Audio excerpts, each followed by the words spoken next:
नमस्कार, सादर जय जिनेंद्र। क्षमा ब्रेकिंग जैन न्यूज प्रतिदिन प्रातः, दोपहर एवं रात्रि में देश भर से संपूर्ण जैन समाज से संबंधित सही और सकारात्मक समाचारों के लिए देखना और सुनना न भूलें। साथ में आपसे विनम्र निवेदन है कि यदि आपने इस चैनल को सब्सक्राइब नहीं किया है तो कृपया अवश्य कीजिए और शेयर और लाइक करके धर्म प्रभावना में सहयोगी एवं सहभागी बनिए। सिर्फ आसमान को छू लेना ही कामयाबी नहीं है।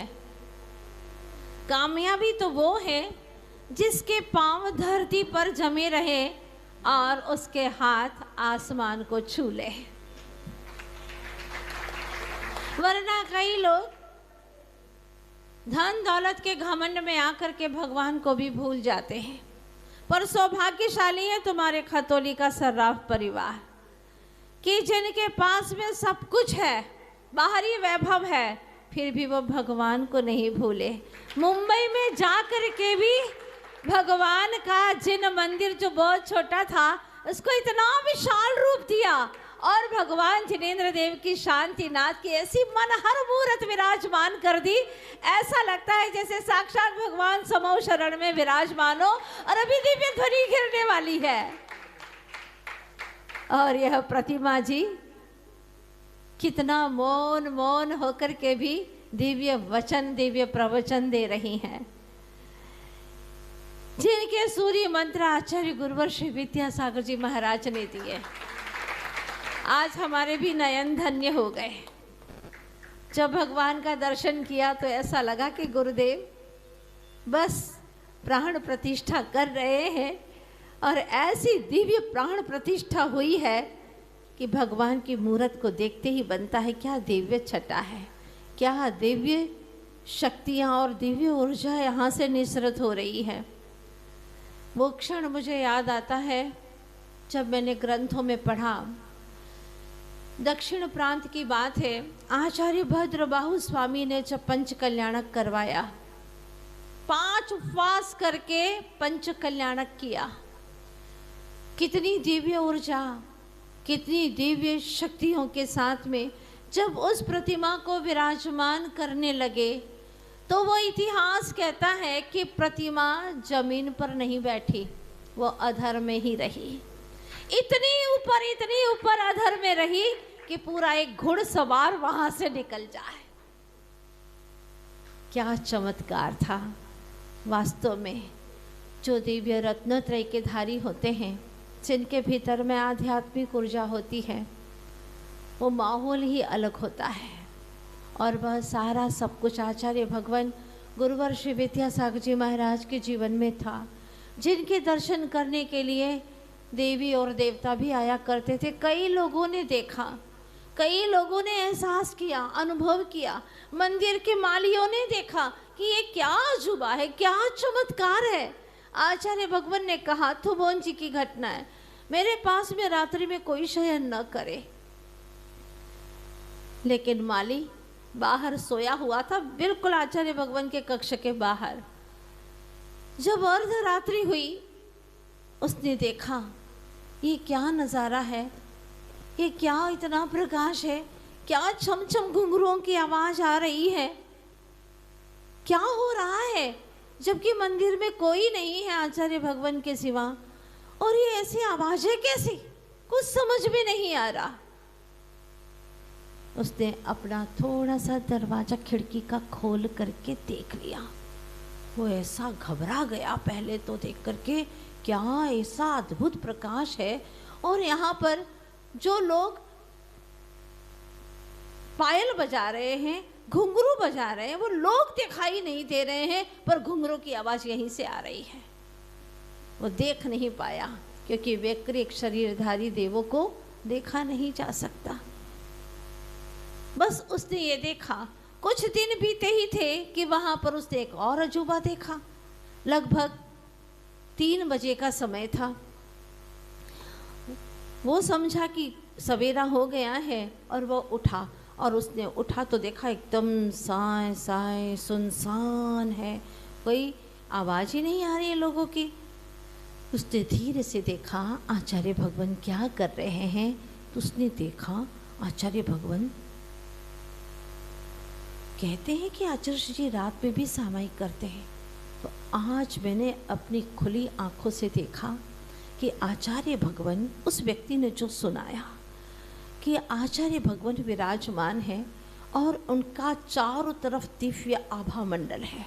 दिव्य आभा मंडल है जैसे कि कोई चमकता हुआ सूरज हो और उसी के अंदर आचार्य भगवान बैठे, चारों तरफ बिल्कुल गोल गोल वर्तुलाकार, और आचार्य भगवान ध्यान मग्न है।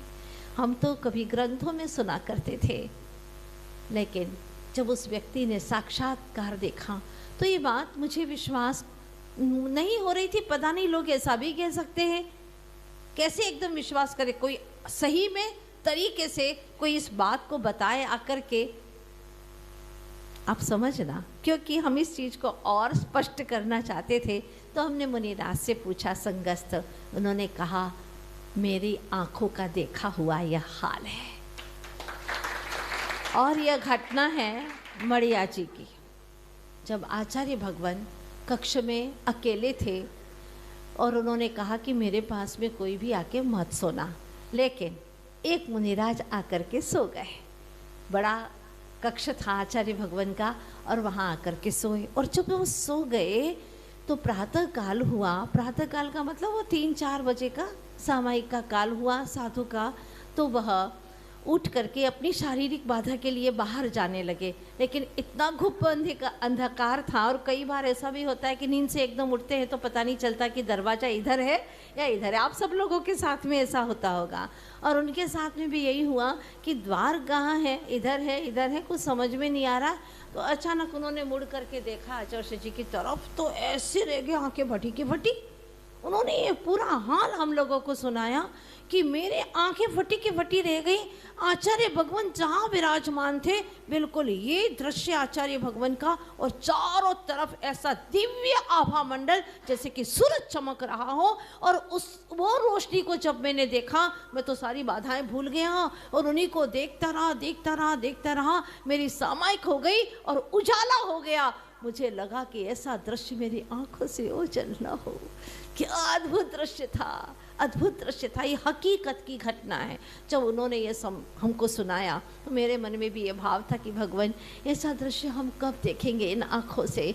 दुनिया के सारे विषय भोग पर पदार्थ को देख कर के आँखें थक चुकी है, लेकिन अब वीतरागी का, वो समता स्वरूप का दिव्य आभा मंडल देखना चाहते। और जब ऐसे भाव करते करते अचानक एक दिन की बात है, मन में आया हम तो रात्रि में कभी रह ही नहीं पाएंगे, तो हमें कैसे दिखेगा। आचार्य भगवान, कुंडलपुर की बात है, हारिका मेरे पास में बैठी हुई थी और जब आचार्य भगवान की पूजा चल रही थी, हजारों लोग उनकी पूजा कर रहे थे और हम सभी हारिका आचार्य भगवान की पूजा कर रही थी।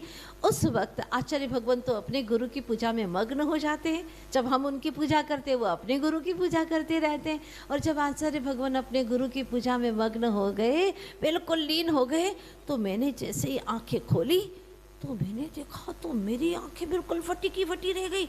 मैंने कहा मैं क्या देख रही हूँ। आचार्य भगवान के चारों तरफ बस इतनी सी पट्टी, सफ़ेद रंग की बिल्कुल दिव्य आभारूप ऐसी पट्टी। तो मैं ऐसी देखती, मैंने पास की हारिका को धीरे से, देखो आचार्य जी के चारों तरफ देखो ना, अरे कैसा आभा मंडल दिखाई दे रहा है, एकदम गोल गोल पर इतनी सी पट्टी। मुझे ज़्यादा चौड़ी नहीं दिखाई दी, इतनी सी पट्टी दिखा, बिल्कुल गोल जैसे कि आभा मंडल होता है। मैंने कहा देखो जल्दी देखो, कितना अच्छा, कितना दिव्य है। और आचार्य भगवान तो ध्यान में बिल्कुल मग्न है, ऐसे बैठे हुए आचार्य भगवान, और ऐसा दिव्य आभा मंडल दिखाई दे रहा है। और जैसे जैसे मैंने उनको कहा ना, तो मेरा उपयोग छट गया। और उपयोग छट गया जैसे उन्होंने कहा कहाँ है बताओ ना। और मैंने कहा देखो, देखते ऐसा किया और गायब हो गया। हकीकत की घटना है। मतलब आचार्य भगवान जैसे संत की जब इतनी दिव्य ऊर्जा हो सकती है, तो सोचो कि शांतिनाथ भगवान, जिन्होंने 3 पद के धारी, बस साक्षात प्रभु विराजमान है, ये मानने की जरूरत है। मानो तो मैं गंगा माँ हूँ, ना मानो तो बहता पानी। मानो तो साक्षात प्रभु शांतिनाथ भगवान। और यहाँ का कृत्रिम चैत्यालय जैसा क्या सुंदर मंदिर बनाया है। ये सही में अपने वैभव का सदुपयोग करना है। वहाँ रह कर के भी उनको मंदिर का ख्याल आता है। और जब हम नहीं आए थे तब से इनकी लगन थी कि माता जी आप खतौली ज़रूर आना है, आपको आना ही आना है। जब दिल्ली तक आ गए, आप यहाँ जाएंगे, आप खतौली ज़रूर आना। अभी दिल्ली में आए थे तब भी उन्होंने यही कहा, कई बार कहा। और हो सकता है ऐसे ही भक्तों की तीव्र भावना से कदम यहाँ पर आ जाते हैं और हमारे भी नयन धन्य हुए। आज गुरुदेव की जो एक स्मृति के रूप में है, आचार्य भगवान ने इनका यहाँ पर सूर्य मंत्र दे करके भगवान आज खतौली में विराजमान है। बहुत अच्छा लगा, कितना अच्छा लगा, कितना अच्छा लगा, इसके लिए मेरे पास में भी शब्द नहीं है। और मैं तो यही कहूँगी कि भले निमित्त आपका बना हो सराफ जी, लेकिन हमारा नयन, हमारा जीवन धन्य हुआ यहाँ पर आकर के। ऐसे ऐसे मंदिर, 9 जिनालय, सब भगवान को देख करके कल शाम को भी इतना मन प्रफुल्लित हो गया। हमको तो भगवान को देख करके ही मन प्रफुल्लित होता है। कहते हैं ना, लोभी निष्ठा के लिए, धन दौलत के लिए रोता है, मोही परिवार के लिए रोता है, और जो मान प्रतिष्ठा का भूखा है वो सत्ता को पाने के लिए रोता है। लेकिन यह भक्त तो प्रभु हे शांतिनाथ स्वामी, यह आपके लिए ही रोता है। बस आप दिख जाओ, उसे कुछ नहीं चाहिए, क्योंकि भगवान का मिलना ये हमारे जीवन में बहुत बड़ी दुर्लभता है, बहुत दुर्लभता है। वरना देखो ना, कितने लोग हैं दुनिया के अंदर, लेकिन भगवान के दर्शन करने की श्रद्धा से भावना कितने लोगों को होती है, बताओ ना। तो जो हमारे अंदर आस्था है, ये बहुत बड़ी चीज़ है, उसको और वृद्धिंगत करना है। जब तक कि हमें क्षायिक सम्यक्त्व की प्राप्ति न हो, जब तक कि हमें केवल ज्ञान की प्राप्ति न हो, तब तक हमें हमेशा अपने गुणों को वृद्धिगत करना है। और वह भगवान ही है, जिनकी निकटता, समीपता हमें मिलती रहेगी तो हमारा जीवन उन्नत होता रहेगा। यही भावना है, सभी भक्तों का कल्याण हो। और आज इतनी भक्ति भावना के साथ में हमने शांति विधान किया, ऐसा लग रहा था जैसे समूह शरण में बैठ करके भगवान की आराधना कर रहे हो। बहुत विशुद्धि, बहुत विशुद्धि बढ़ी। और अब लगता है कि ऐसी विशुद्धि के साथ में हम महान तीर्थ की यात्रा करेंगे तो निश्चित रूप से आनंद के साथ में सफलता प्राप्त होगी ही होगी। और आप सभी लोग भी भाव बनाइएगा। बस से, वाहन से तो कई बार यात्रा करने के लिए जाते हैं, लेकिन एक बार पैदल यात्रा करके ऐसा परम तीर्थ आदिनाथ भगवान का जहाँ निर्वाण स्थल है वहाँ का स्पर्श कर सके तो भावना भाइएगा, ये पैर, ये शरीर की शक्तियाँ कुछ काम में नहीं आने वाली है अगर तुमने इसका सही सदुपयोग किया और पैदल चल करके आपने अष्टापथ की यात्रा की तो आपको लगेगा मैंने जीवन में बहुत कुछ हासिल कर लिया है। तो आप लोग भी भावना बनाइएगा कि हम भी ये यात्रा पैदल कर सकें और पूरा पूरा कर्मों का क्षय करने का लक्ष्य बनाइएगा, जैसे कि शांतिनाथ भगवान ने किया। प्रभु आपके संयमित जीवन के हर पल को प्रणाम करते हैं तीनों योग से।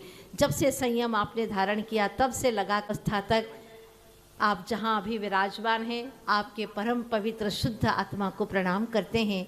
और जितने भी भगवंत हैं, अनंत अनंत सिद्ध भगवंत, उनको भी हमारी भावों से वंदना, इसी लक्ष्य से कि हमें भी बस अपने में मिला लो नाथ, मिला लो, अपने जैसा बना दो, बस संसार में कभी भटकना ना पड़े। इन्हीं शुभ भावनाओं के साथ में तो फिर से कहती हूँ कि कामयाबी उसे ही कहते हैं कि जो आसमान को भी छूता रहे और ज़मीन पर उसके पैर बने रहें। तो आप भी अपने खतौली की धरती से जुड़े हुए हैं, बहुत अच्छी बात है, ऐसे ही जुड़े रहें, यही आपकी बहुत बड़ी कामयाबी है जो भगवान से जुड़ा रहता है। वरना हमने देखा है लोग नगर खाली करके चले गए और भगवान के पास कभी मुड़ करके देखते तक नहीं है, वहाँ क्या हाल है, कितना बुरा हाल है, देखते तक नहीं है। लेकिन आप लोगों की भावना भगवान से जुड़ी है और जो भगवान से जुड़ा है वो अपने जीवन में कभी भी दुख नहीं पाता है, ये निश्चित बात है। आप सर्वस्व सुखी रहें सभी भक्त आत्माएं, इन्हीं शुभकामनाओं के साथ में।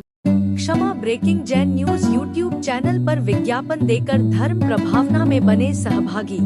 विज्ञापन देने हेतु संपर्क कीजिए मोबाइल नंबर 9026900740 एवं समाचार एवं वीडियो भेजने हेतु WhatsApp number 9335236222। Kshama breaking Jain news YouTube channel देखने के लिए आपको बहुत बहुत धन्यवाद। सादर प्रणाम, सादर जय जिनेंद्र।